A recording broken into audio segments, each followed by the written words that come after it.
Could the Squid Game actually be legal? Let's find out.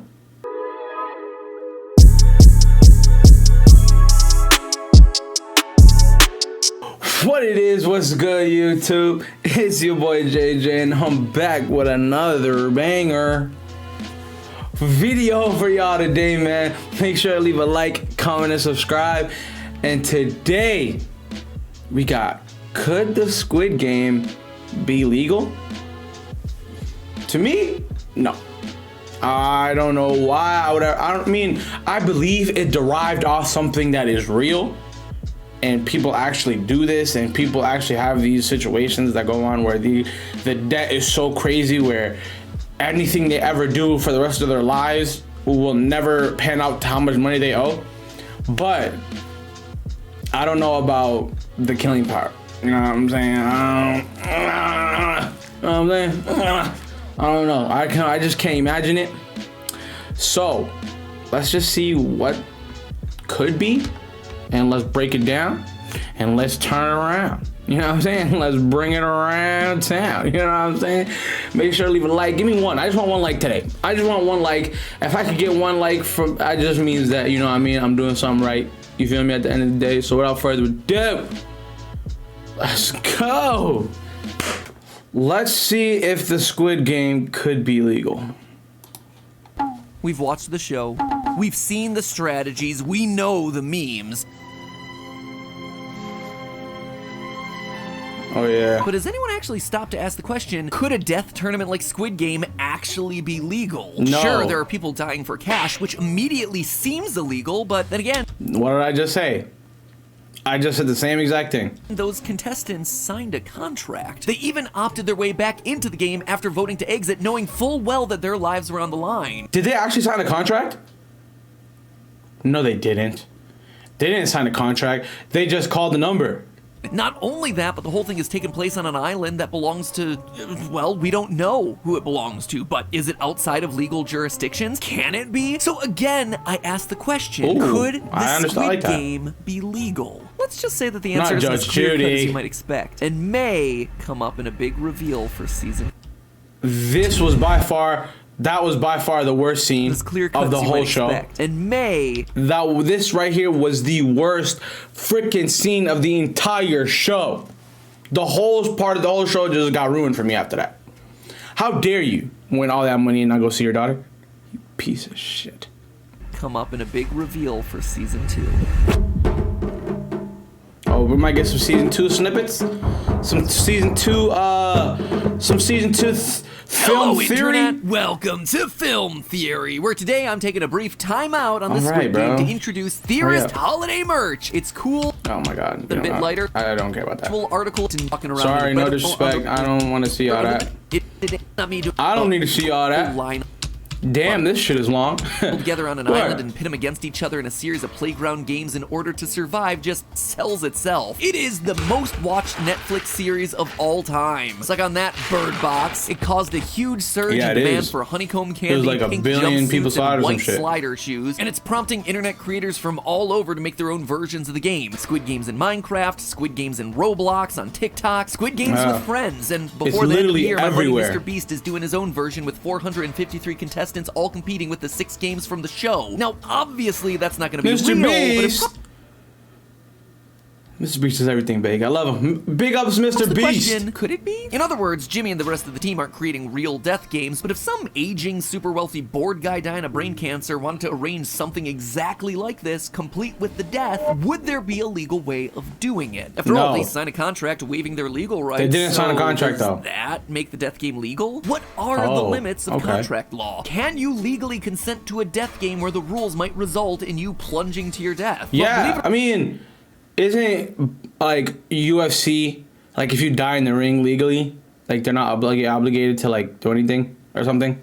or not, but the question Something of whether like you that. can legally consent to a death game is something that has That's actually like come up UFC in real and life. boxing. Sounds crazy, right? And, like, who's sword looking into fighting, this case law, but right? it's come up in numerous cases in the U.S., specifically with games like Russian roulette, which, disclaimer, is a terrible idea, disclaimer, and should never be attempted ever. Flashing warning lights, awful, awful, stupid, stupid, dumb, don't do this. But basically, it's a, game is not the right word. It is a stupid, dumb, stupid, stupid thing where a single bullet is loaded into an empty chamber of a gun, it's spun and randomized, people then take turns pulling the trigger until the gun fires. Loser is the one who dies. Now, like I said, crazy, some though. I like really that is. stupid, dumb people do this, and they actually wind up dying. Okay, But in an I get interesting it. legal twist, the other individuals involved in that game get convicted for manslaughter, even when the person who died is pulling their own trigger and doing so voluntarily. Participating in, let alone running a death game, is not legal, even if everyone who's involved knows exactly what they're signing up for. Which means two things. First, that players voting themselves back into the Squid Game doesn't make things any more legal. You see, in Squid Game's second episode, after learning that losing any individual challenge means death, the participants vote to end the game, only to realize that the real world back home isn't that much better than Murder Island. The old man finessed me. The old guy finessed me. Why As a would you result, vote many to leave? contestants This voluntarily is your choose game. to come back in for another chance to play. From that point forward, they're back of their own volition, knowing full well the sort of game that it is and the incredible stakes that are on the line. But all of it doesn't matter. The games are going to be illegal regardless. But you know what that decision does change? It suddenly makes every participant guilty. For the first game, it could be argued in a court of law that the players didn't know what they were signing up for. Who would have suspected that they'd be transported off to a remote island in the middle of nowhere and forced to contend with a sniper-powered motion detector? Okay, No one. I feel that. Would have clearly been like their, what, second or third guess as to what was going on? At that point in the show, they would have all been innocent. But coming back willfully knowing that this was a game where their fellow competitors were gonna die, suddenly they're guilty by association. Their But think about actions it. are But I don't think that means that they're guilty. I feel like there's context to why they're there. They all have tremendous debt that they can't pay. perpetuating the game, just like in the Russian roulette example. And they're indirectly, Some or people had sometimes like even directly, 6 getting other people billion killed. won. And that The guy won 45. The winner won 45 billion won. Somebody was in 6 billion won in debt. That's like a couple $1 million in America. Like, that's a lot of money, it's bro. the definition of manslaughter. Even our hero Gian, who actively tries to avoid killing anyone throughout the series, guilty. Were he to alert the authorities about the illegal death games, his winnings would be seized immediately. He did contact the authority, to answer though. for all his crimes. Over here in the U.S., manslaughter equates to anything between 3 and 20 years in prison. So over 400 counts of manslaughter for all the failed contestants. That's potentially 8,000 years in prison. Sorry, Gian, you're not gonna need that fancy new hairstyle. Just 'cause in the he lockup. won? The U.S. actually Come has on. a lot of specific laws around things like games that involve violence and the Oh threat of my injury. God. Given our Okay, so we're talking about if it's legal in America. Okay. nation's history of illegal pistol dueling, as well as other legal but still violent sports like boxing. That said, all of those the specific same rules thing. generally fall under a few basic legal principles that It's the apply sa- almost hold on. universally, and Let would me almost answer this certainly apply question. to games hosted in South Korea, like we see in the show, or EU member nations, or pretty much any country on Earth. One of those overarching guiding principles is that you can't legally authorize a contract for illegal activities. I mean, nobody's stopping you from printing out a piece of paper and signing your name on it, but the entire point of a contract is to protect all the parties involved. For example, in Ohio, where I grew up, there are hot wings restaurants that have Okay, whatever he's saying, I don't really care about right now. Isn't boxing considered boxing is a game? Let me just break that down. Boxing is a game. They're putting their lives on the line for money. And, you know what I mean, power or, you know what I mean, glory, right? They're putting their lives on the line. They're fighting to win, right? They're fighting to win a game where at the end they will receive money. Isn't this the same exact thing? They're playing a game to win money. I don't see the difference. have certain items on the menu Sorry. that require you Just to 'cause- sign a waiver and before when you'll they're be boxing, they could potentially die in the ring. allowed to order them. If I were to order that menu item and then try to sue the restaurant for damages after I spent the next day on the toilet, they could just point to the contract and say, look, this guy knew what he was getting himself into. It's not our fault that his bowels are currently erupting like Mount Vesuvius. But you see, that agreement wouldn't protect them against any criminal charges that would be held against them, like criminal negligence or reckless endangerment, which are crimes that you go to jail for. For example, even if I signed the waiver saying I consent to whatever you give me to put in my mouth, the restaurant can't knowingly serve me expired food or rat poison or other things that would violate health codes and or actually pose a serious threat to my life and safety, regardless of whatever legalese they put into that contract. Doing stuff like that is just illegal, and no amount of putting it on a piece of paper and getting other people to sign it is going to make it any more legal. The long and short of it is that no contract is going to change the fact that illegal things are just still illegal. You can't consent to getting killed for money. As far as I can tell, it's true of every country's legal system. Yeah, I feel that part, South Korea, anywhere else. I understand that part, here's the real question that got me thinking. What if the murder games aren't taking place on South Korean soil? What if they're, as we see in the series, being hosted on a private island? As we've stated, this would be illegal in any country, but is there a way to escape national boundaries and host a death game such that those laws don't apply to you? Well, I sat down, did the research, and the question of what laws apply outside of national borders is actually a lot more complicated and also a lot more interesting than I expected. First off, going to your own remote island, even if it is privately owned, isn't going to legally help you. In fact, the term private island is kind of a misnomer. Yeah, you can have an island that's your own private property, but that doesn't automatically make it legal for you to do whatever you want there. I mean, think about it this way. I own a house. That is my private property, but that doesn't mean that I can just start cooking meth down in the basement. My so-called private property is still legally under the jurisdiction of the US government. The same is true for private islands. Every piece of land on Earth has been claimed by some nation. So what if you're not on land? How about international waters, the fabled high seas where supposedly there are no rules because you're beyond the bounds of any nation? Well, first, you gotta get there. Nations not only own their land, but also govern the immediate water around them. The coastal waters of each nation are what are known as territorial waters, which, according to a 1982 United Nations convention, extend 12 nautical miles away from the coast. There's also an exclusive economic zone that extends 200 nautical miles, 370 kilometers, or 230 regular miles, because for some reason nautical miles and just miles are different. Apparently that difference makes it easier to measure longitude and latitude. Anyway, beyond those 230 miles away from the shore, then you've reached international waters. And the idea of floating out into international waters to get away with your illegal death game isn't as outlandish as it might first seem. After all, many cruise ships have casinos that only operate when the ship is sailing in international waters. That seems like it should be a case of using the international water. Really?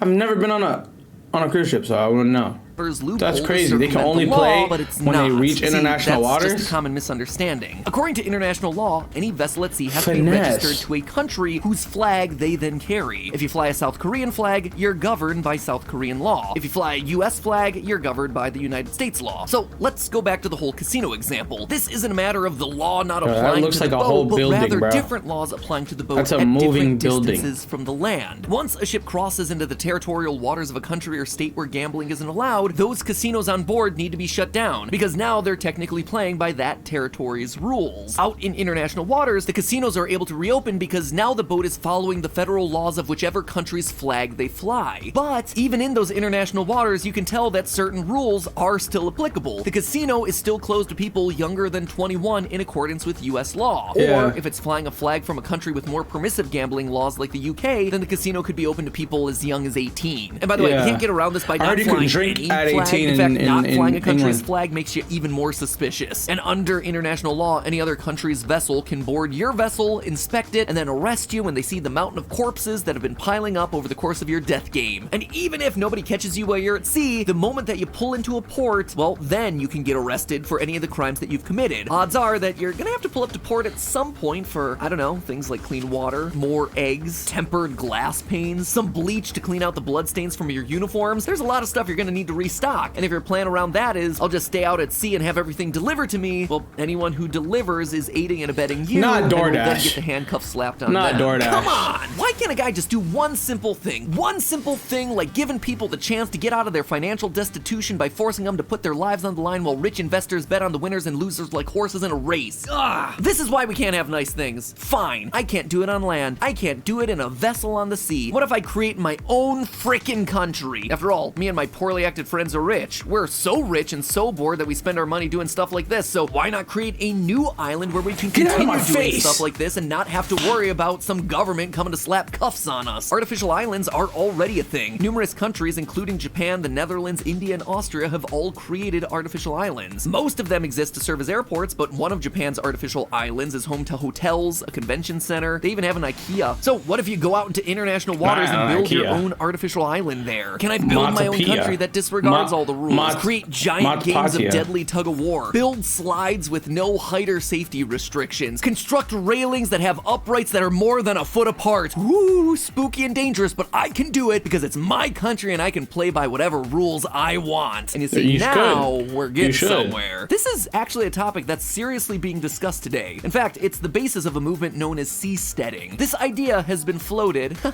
by organizations like the Seasteading Institute, as well as private companies like Blue Seed, which aim to float a ship near Silicon Valley that would allow entrepreneurs from around the globe to gather and work on startup businesses without being at the mercy of the visa system and taxes. A project that I gotta say sounds like the most Silicon Valley thing ever, and also one that's been on hold since 2013. That's not a bad idea, though. Insufficient funding. Come on, you're telling me that no tech billionaire has the money to get this thing off the ground, literally because it's gonna be out in the water? Jeff Bezos, where are you at, bro? I guess he chose space over sea. And you see, there might be a good reason for that. The question of whether you can start your own country and get recognized as a sovereign state is an absurdly complicated topic, with tons of legal implications that remain unanswered on account of nobody actually making a serious effort to do that sort of thing. But luckily, we don't need to get into the nitty-gritty about that today, because we only need to know one basic and simple fact. You can't escape international law by starting your own country. There's such a thing as universal jurisdiction that covers certain universal crimes, like human trafficking, torture, and other human rights violations that you can get arrested for while traveling through international waters. The entire point of this is to designate crimes against humanity as a set of standards that everyone is held to, even if a country might define them as illegal on their land. In the past, these universal jurisdictions have been invoked to hold military leaders responsible for war crimes, or hold government officials accountable when they're responsible for acts of genocide. So, death game? Yeah, it's not gonna fly. Having your participants sign a contract doesn't work. Buying your own private island doesn't work. Taking to the high seas doesn't work. Even creating your own country doesn't work. But there is still one final option here, and this one sadly does work. And that's being so powerful that the rules don't apply to you. Everything that we've talked about today is isn't that what rich people be, but sadly, as I'm sure we're all aware of in the real world, despite the existence of international law and universal jurisdiction and things like that, plenty of countries still commit human rights violations and get away with it. Even though we'd expect things like universal jurisdiction to allow organizations like the UN to intervene in cases of human abuse, the grim reality is that actually going in and arresting the officials responsible is sometimes impossible without risking wars that would result in many more deaths, especially when nuclear powers are involved. Case in point, North Korea continues to commit numerous human rights abuses, something that the United Nations Human Rights Council has spent years investigating, with a recent report in 2020 based on 100 first-hand accounts. This is the kind of thing that universal jurisdiction provisions under international law should prevent, but don't, because North Korea as a nuclear power is able to get away with it. Now, when it comes to heavy subject matter like this, I'm always going to hesitate to draw comparisons between fictional stories and real life, because I don't want to do it in a way that's going to trivialize the death and suffering of real people, but I do think in this case that it's actually reflective of one of the central themes featured in Squid Game. Regardless of how illegal something might be, the people responsible for torture, death, and absolute brutality can get away with it simply by how powerful they are. By having a character from North Korea who participates in the Squid Game specifically because she wants to help her family escape from the brutal regime, the show is directly drawing attention to that. In fact, given how willing the show has been to address this topic in season 1 by prominently featuring a North Korean defector as one of its central characters, it wouldn't surprise me at all if we were to find out in the inevitable season 2 that the games are actually held on an island under North Korean jurisdiction. While there is no legal loophole that I could find that would make the Squid Games legal, the real world has shown us that it doesn't matter how illegal your actions are if you're operating under the authority of certain corrupt regimes. And given their track record, they're gonna find a way. It surprised me to see North Korea turning a blind eye to the ultra-wealthy organizing games where people are killed for sport as long as they get to see a cut of that money. Setting the games on an island under North Korean jurisdiction not only logically makes sense from a geographical, plot-based, and world-building standpoint, but it would also fit in with the themes that the show is already exploring in its first season. And that, my friends, is the sad and complicated truth of the Squid Game. While it might seem stupid to ask the question of could something like this be legal, the real-world answer to that actually matters a lot because it's happening around us each and every day. But hey,